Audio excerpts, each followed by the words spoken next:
Good day.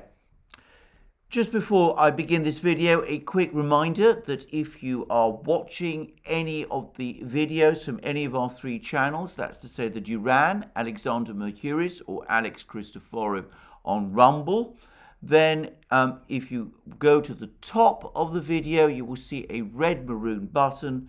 If you press that red maroon button, that will take you straight to our locals homepage, where we have a thriving community which you can join and participate in. And in that case, you can also participate in my live streams, which happen every Wednesday. Well, again, this video for the time being has to be focused on the great crisis in Russian-Western relations, which is underway at the present time and which dominates every issue and has effectively made all the headlines. Now, as of today, the information on the front lines in Ukraine is pretty much, I think, as was the case yesterday. The Ukrainian force in eastern Ukraine is now fully encircled. We'll see how long it's able to hold out, whilst more importantly perhaps the Russian and Russian-backed militia from the Donbass appears to be making rapid progress, more rapid progress certainly than I had anticipated, in capturing the city of Mariupol on the coast of the Black Sea. This is Ukraine's last important port on the Sea of Azov, which is of course part of the Black Sea, and it is also Ukraine's major steel making plant. I understand also that apart from that territory, which is directly controlled by the Ukrainian force, which is located inside the Donbass, the one that's now surrounded, pretty much all of the former territories of the Lugansk and Donetsk regions, which are claimed as being the territories of the Lugansk and Donetsk People's Republics, have now fallen under the control of those two republics. So once Mariupol is cleared, and once that Ukrainian force in Donbass lays down its arms or surrenders or is destroyed or is disintegrated in some form, then the two republics will in effect be in complete control of their regions.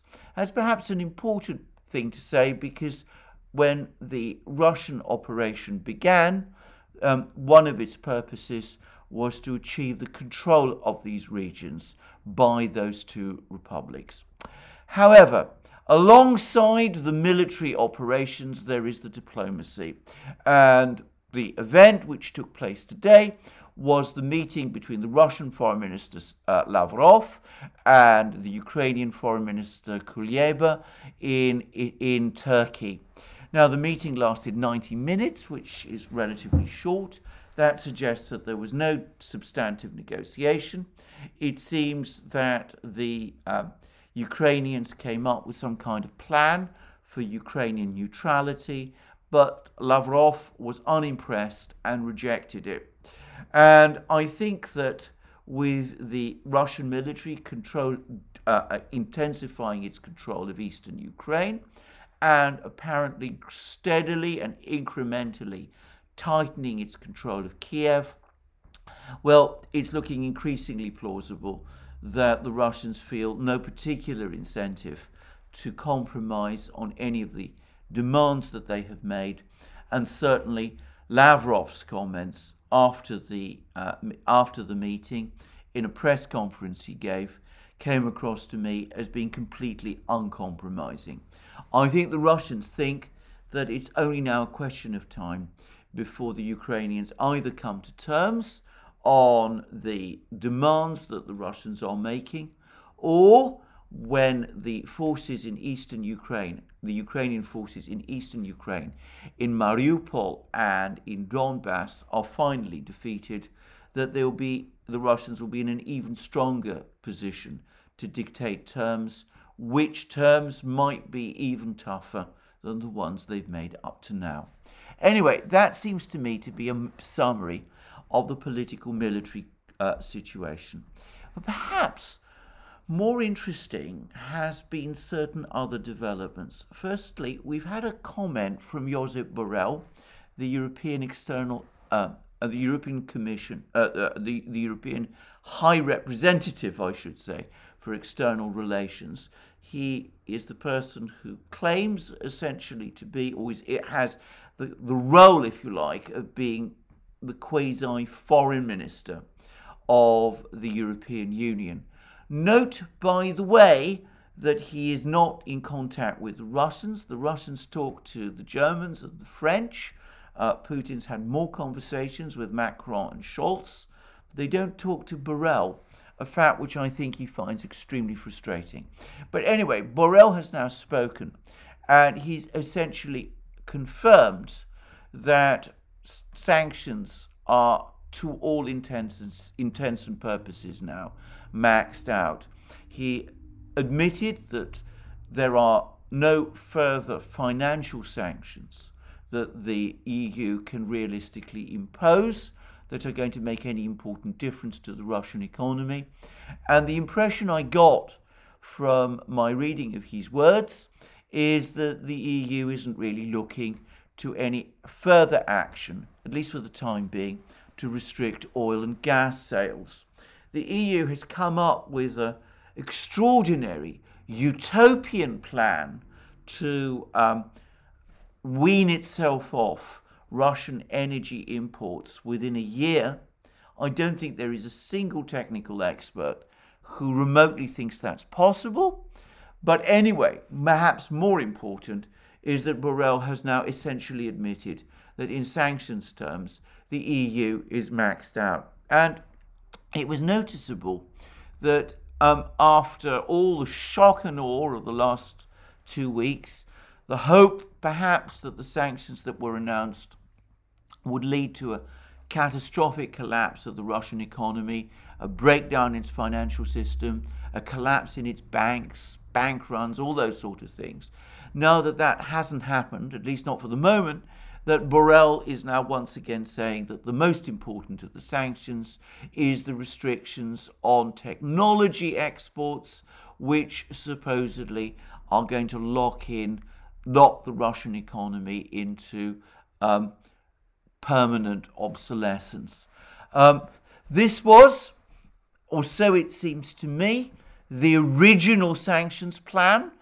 The idea was that there wouldn't be action taken to disconnect Russian banks from SWIFT. There wouldn't be action taken to sanction the Russian central bank. If you go back a few weeks and look through all the various statements that EU and European and American officials were making at that time, you can go back and watch my earlier videos in which I discussed it. The emphasis was always going to be on restricting technology exports to Russia, in the belief that this would cause its economy, as I said, over time to become increasingly obsolescent.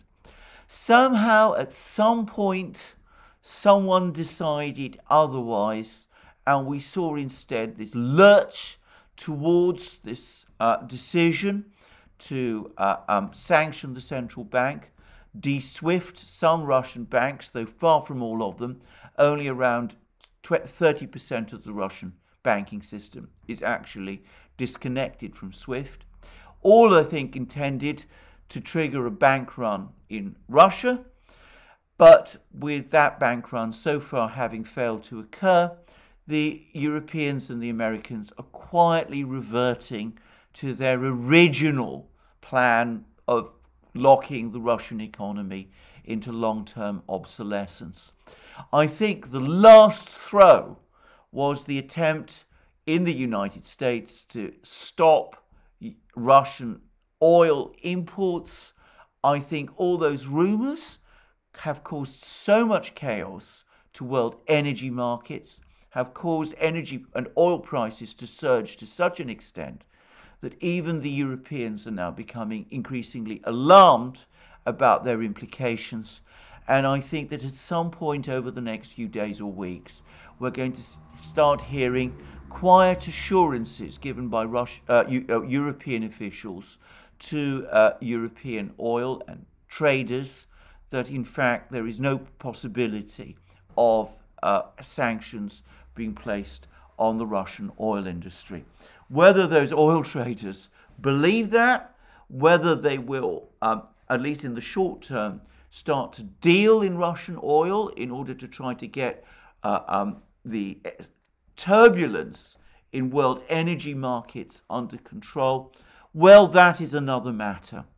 But anyway, that was an interesting set of comments from Borrell, and we'll see whether or not it crystallizes into a sort of settled policy, or whether instead at some point there will be some new outbreak of hysteria, perhaps if Kiev does eventually fall, leading perhaps to another wave of sanctions which will have or cause even more problems on the European and Western economies.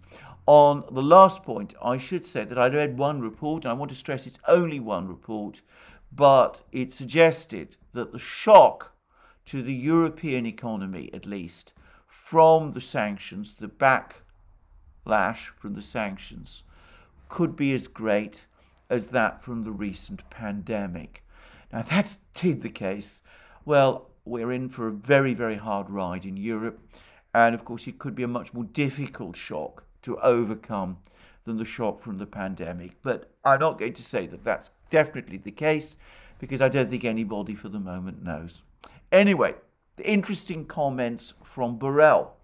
And they were matched, I thought, by equally interesting comments from the Russians. Now, there's been a lot of discussion recently about whether the Russians are going to default on their external debt. And the universal expectation is that they will, because at the moment, following the sanctions on their central bank, they are not really in a position to use their accumulated reserves to discharge their obligations. And that we won't fully know, by the way, until next month. But in the meantime, the Russian finance minister, Anton Siluanov, made an observation which I thought was absolutely spot on, at least legally speaking. He pointed out that the decision to freeze the Russian central bank's reserves, which has taken place in Europe, in effect amounts to a default by the Western countries that imposed those sanctions upon Russia.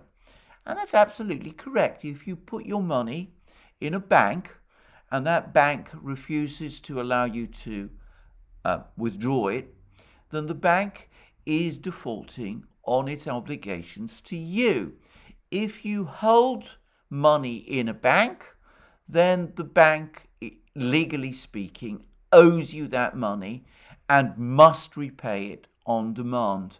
And I can't see logically why it should be any different in terms of the foreign currency reserves held by a central bank in depositories in the West. If the Western powers have seized those funds and won't release them to the central bank, which owes them, well, the Western countries are in effect in default on their legal obligations to that central bank. Well, I don't suppose many people in the West are going to pay much attention to what Siluanov said, but I think from a legal point of view, he's on strong ground. I don't know whether, by the way, he's planning to take any legal action in respect of this, but it does seem to me that the Russians are going to say straightforwardly that if they're not able to discharge any legal obligations to their creditors, it's because their creditors have failed to discharge their legal obligations towards them. So the Russians will no doubt deny that they are in any way in any kind of default situation. And I have to say, and then again, I'm speaking from a legal perspective, that if the Russians can't settle obligations because their central bank's reserves have been seized in this fashion, then I would have thought anyway that they have a reasonable legal case in terms of force majeure. Not that I expect anybody again in the West to pay any attention. But anyway, I report the fact because Siluanov's comments seem to me to be interesting. And then there is perhaps the other news of today, which has attracted virtually no attention in the West, which is that the Russians, or at least the Russian Foreign Ministry, has published a statement which strongly suggests to me Russia's intention to withdraw from the Council of Europe. Now, I'm not going to say whether or not this is indeed the decision. I'm going to read it because it is a little ambiguous, but this is what the Russian statement, the statement published by the Russian Foreign Ministry, says. The EU and NATO states, which are unfriendly to Russia, are using their absolute majority in the Council of Europe's Committee of Ministers to continue the destruction of the Council of Europe and the common humanitarian and legal space in Europe. The events are approaching a point of no return. Russia will not accept the subversive actions being taken by the collective West to replace international law, which the United States and its satellites, interesting choice of words, are trampling underfoot with a rules-based order. Russia will not participate in the campaign being waged by NATO and its obedient EU followers to turn the oldest European organization into another platform for preaching about Western superiority and for grandstanding. Let them enjoy each other's company without Russia. Now, that doesn't actually say that Russia is intending to withdraw permanently from the Council of Europe, but I have to say I can't really see how it suggests anything else. Now, that would mean, if Russia were to withdraw from the Council of Europe, that Russia would no longer be subject to decisions of the European Court of Human Rights. Now, that's something which I think the European Court of Human Rights would not be happy about. It's apparently relished its ability to interfere in Russian court cases. I will say this, for many years, the European Court of Human Rights acted, I thought, in a legally balanced way in dealing with Russian cases. There were plenty of cases in which the European Court of Human Rights found against Russia, but I always thought on valid grounds.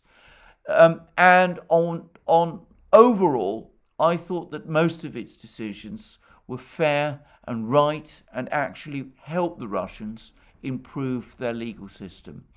But that has ceased to be true for the last 10 years. I think over the last 10 years, decisions have become increasingly influenced by, I'm going to say it straightforwardly, political biases. And there have been some very strange decisions made by the European Court of Human Rights in Russian cases, which, frankly, I found difficult to understand. So I am not surprised that the Russians have just decided to shrug their shoulders and walk away from an institution which, from their point of view, has simply become hostile. Given the enormous effort that the Europeans, the Western powers, made at one point to bring Russia into the Council of Europe, I would have thought that this would be a bitter blow. And it tells us much of the fever of the moment that virtually nobody is talking about it. Anyway, that seems to me to be a further case of the great parting of the ways. Russia is going in one direction, the West is going in another. There's not going to be, it seems to me, any meeting of minds anytime soon. Scholz and Macron continue to call Putin on a fairly regular basis. He speaks to them on the phone. Don't get the impression that much of any interest or utility is said over the course of these conversations.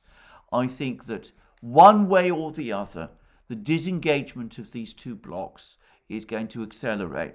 And on the topic of Russian oil and gas sales, I'm going to suggest that even if the Europeans were to decide that they're going to hold on to those indefinitely, they would find that the Russians themselves are no longer interested in exporting oil and gas to them, that the Russian oil and gas trade is going to start moving east towards China and Asia and away from Europe, and that whole trade, built up over so many decades, is now in its last days. So there we are, a situation in Ukraine where it seems to me the Russians are steadily strengthening their position, waiting for the Ukrainians to cave, gradually tightening their grip on the Ukrainian forces and perhaps preparing to take Mariupol.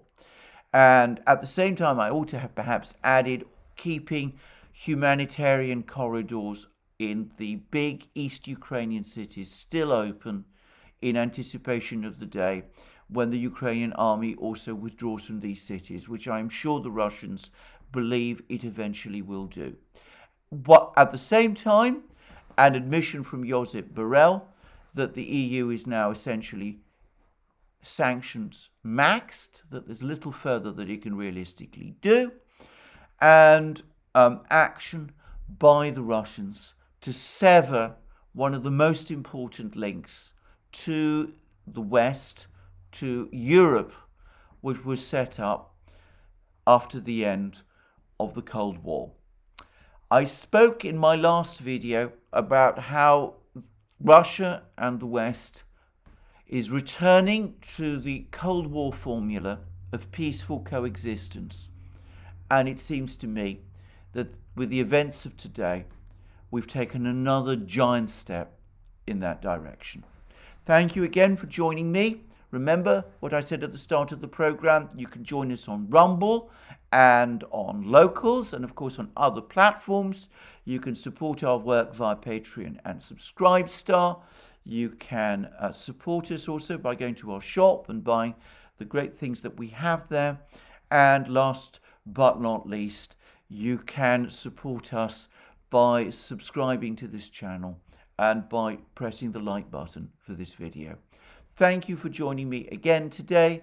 More from me soon.